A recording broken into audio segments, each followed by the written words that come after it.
여러분들의 시간을 10배 더 가치 있게. 안녕하세요, 경매유이사입니다. 요즘에 보면 입찰 경쟁이 엄청나게 줄어들었죠. 그렇기 때문에 대형 평수 아파트 물건은 입찰이 조금 더 줄어든 것으로 보이는데요. 안 그래도 대형 평수 물건 같은 경우에는 시세와 낙찰가의 차이가 상당한 물건들도 꽤 있었는데요. 요즘에는 조금 더 심해지지 않을까라는 생각이 있고, 그래서 대형 평수 같은 경우에 단기 투자로도 괜찮다라는 생각이 있고요. 그래서 무주택자분들 같은 경우에는 일반 85제곱미터 이하의 아파트보다는 85제곱미터 초과의 아파트도 건물분 부가세를 낸다고 생각하고 입찰해봐도 괜찮을 것 같다라는 생각이 들거든요. 그래서 오늘은 건물분 부가세 구하는 공식에 대해서 한번 말씀드려 보도록 하겠습니다. 오늘의 물건은 고양시 일상동구 식사동 대형 평수가 많은 지역이죠. 이 지역에 123제곱미터 37평이고 평형으로 따지면 40평형 중반에서 후반 정도가 되지 않을까 싶은 평수인데요. 이 물건을 바탕으로 이 물건을 내가 낙찰받고 단기 투자를 한다고 했을 때 대형 평수의 부가세는 얼마나 내야 되는지 그 부분을 한번 알아보려고 합니다. 이 부분을 알기 전에 먼저 권리 분석부터 한번 보려고 하는데요. 권리 분석 같은 경우에는 간단합니다. 임차인분 같은 경우에는 지금 없고요. 채무자 겸 소유자가 거주하고 있고, 등기부 등본을 보시면은 지금 근저당권과 그 다음에 가압류가 있고요. 임의경매로 해서 그 이외에는 권리가 없습니다. 때문에 전부 다 소멸이 되고요. 이 물건 같은 경우에는 낙찰자가 따로 신경 쓸 필요가 없는 안전한 물건이다라고 빠르게 정리해서 말씀을 드리고요. 시세를 보시면은 경매 물건에 해당되는 평수가 이 평수 물건인데요. 올해 4월달까지 거래가 딱 끊겨 있습니다. 그리고 지금 물건도 많이 나와 있기 때문에 낙찰가를 조금 보수적으로 써야 되는 그런 물건인데요. 보시면은 올해 기준으로 6억 7천, 6억 5천, 6억 중반 정도의 거래가 된 것으로 확인이 됩니다. 근데 지금은 최저가가 4억 7천 정도 되기 때문에 시세를 6억 5천이라고 잡았을 때 대략적으로 1억 7천 정도가 차이가 나고 있어서 충분히 입찰이 가능한 상황이고요. 조금 더 낮은 물건들을 보셔도 지금 이거 5억은 조금 이상한 거래인 것 같고요. 그리고 작은 평수가 6억 2천, 6억 1천 정도의 거래가 되고 있고, 이거 같은 경우에는 115제곱미터로 경매 물건보다 한 8제곱미터 정도 작은 평수입니다. 한 2평, 3평 정도 작은 거죠. 그래서 그게 6억 2천, 6억 1천 이 정도 되니까 약간 시세를 보수적으로 잡는 게 좋아요. 그렇기 때문에 6억 한 3천, 4천 정도로 봤을 때도 최저가랑 비교하면 충분히 차이가 나기 때문에 입찰을 해도 괜찮은 물건인데요. 부가세를 구하는 공식을 한번 보도록 하겠습니다.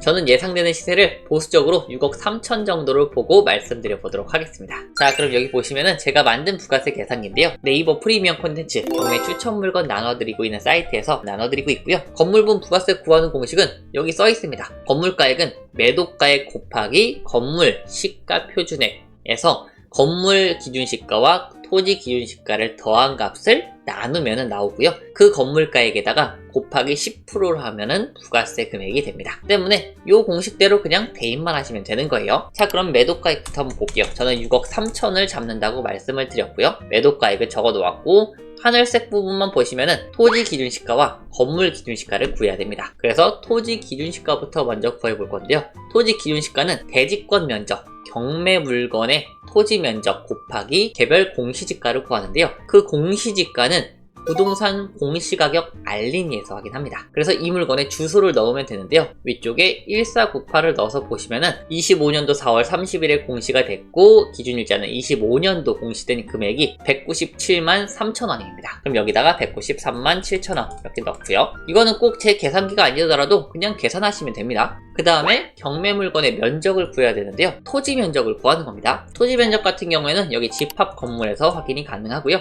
우리 등기부 등본 권리 분석할 때 보는 서류죠. 그래서 그걸 쭉 밑으로 내려가 보시면은 여기 대지권의 표시라고 있습니다. 대지권의 목적인 토지의 표시가 있는데, 이거는 건물 전체에 해당되는 토지 크기고요. 그 중에서 내 거는 얼만데 이 부분인데 그게 이렇게 나와 있습니다. 그래서 요 위에 거 총 크기가 요 크기가 맞는지 확인하시고요. 동일하죠. 그러면은 실제 경매 물건의 토지 크기는 62.3866제곱미터가 되는 겁니다. 그럼 이거를 곱하시면 됩니다. 이렇게 복사해가지고 넣으면은 토지 기준시가가 나왔습니다. 1억 2천이네요. 생각보다 꽤 낮은 것 같아요. 건물 기준시가 구하는 공식은 국세청 홈택스, 거기서 건물 기준시가라고 치면은 확인이 가능한데요. 이것도 하나씩 보겠습니다. 국세청 홈택스를 들어가신 다음에 여기다가 건물 기준시가라고 적습니다. 그래서 양도를 누르시면은 이런 화면이 나오고요. 기계식은 아닙니다. 신축년도 같은 경우에는 등기부등본에서 그냥 보시면 됩니다. 여기 보면은 2010년 11월 5일이라고 되어 있기 때문에 이걸로 보셔도 무방합니다. 조금 더 자세하게 보실 분들은 건축물 대장이 있거든요. 건축물 대장에서 사용승인일을 보시면은 정확합니다. 근데 동일하기 때문에 2010년도로 적어놓고요. 취득 당시 요번에 취득할 거니까 25년 적고요. 25년도에 양도한다고 가정했을 때 25년으로 적으면 되고요. 자, 그럼 여기서 건물 면적을 쓸 텐데요. 이거 조금 주의하셔야 됩니다. 이거 다른 건 다 괜찮은데 건물 면적 같은 경우에는 등기부등본에 있는 면적이 아니에요. 등기부등본에 보면은 123 이렇게 나와 있는데 이거는 전용 면적입니다. 전용. 우리는 전용 면적을 쓰는 게 아니라 분양 면적을 써야 되기 때문에 이거 같은 경우에는 원래 건축물 대장에서 확인을 하셔야 되고요. 그게 아니라면 쉽게 할 수 있는 방법이 있습니다. 바로 네이버 부동산을 확인을 하는 건데요. 아까 경매물건 같은 경우에는 제가 요거라고 했었습니다. 요거. 그래서 요 면적이 아니라 여기 왼쪽에 있는 면적을 쓰시는 거예요. 이게 157.73이라고 돼 있죠. 요 면적을 쓰셔야 됩니다. 그러면은 여기다 157.73이라고 적어 놓고요. 그리고 취득 당시 건물 구조는 당연히 아파트였죠. 철근 콘크리트 구조였는데 그거는 다시 여기서 확인합니다. 철근 콘크리트 구조로 되어 있죠. 건물 내역에 등기부등본 표제부에 써 있습니다. 그럼 여기서 철근 콘크리트에서 아파트 클릭하시고요. 이것도 마찬가지로 양도 당시에도 아파트였기 때문에 철근 콘크리트에서 아파트 선택하시면 됩니다.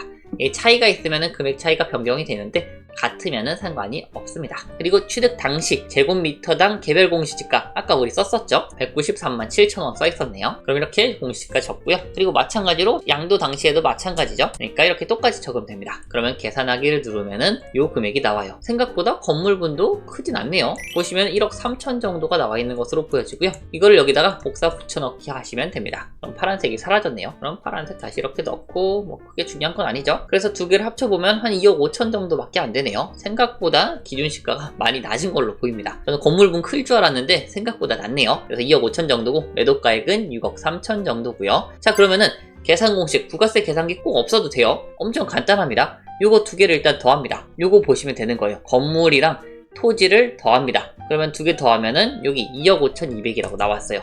이게 토지 건물 시가, 건물 기준 시가 합계고요. 그리고 건물분 금액을 그 위에다가 이렇게 놓고요. 그 다음 매도 가격을 곱하는 겁니다. 그러면은 건물이랑 토지 합한 금액 그리고 건물분 금액 곱하기 건물 가액, 이게 끝인 거예요. 이렇게 계산하면은 건물 가액이 나옵니다. 그래서 그렇게 계산해 보니까 금액은 3억 2,800이 나옵니다. 그럼 여기서 건물가액 10%를 곱하면은 3,280만원 정도가 건물분의 부가세로 나오겠구나라고 확인이 되는 거예요. 그럼 넉넉하게 3,300만원 정도 잡아보고요. 아까 예상되는 시세가 6억 3천 정도라고 했었죠? 그러면 지금 4억 7천이고 충분히 입찰이 가능한 겁니다. 이거 두 개 합쳐봤자 5억이죠? 그러면 1억 이상 차이가 나고 있기 때문에 단기 투자 목적으로도 이런 물건 입찰을 해도 수익이 날 수 있다. 충분히 날 수 있는 가능성이 요즘엔 더 높아졌다라고 말씀을 드리고요. 때문에 이런 물건은 5억 초반 혹은 5억 중반 정도 써보는 겁니다. 일반적인 시세 차익보다 조금 더 널널하게 낮게 잡아서 입찰을 하시면은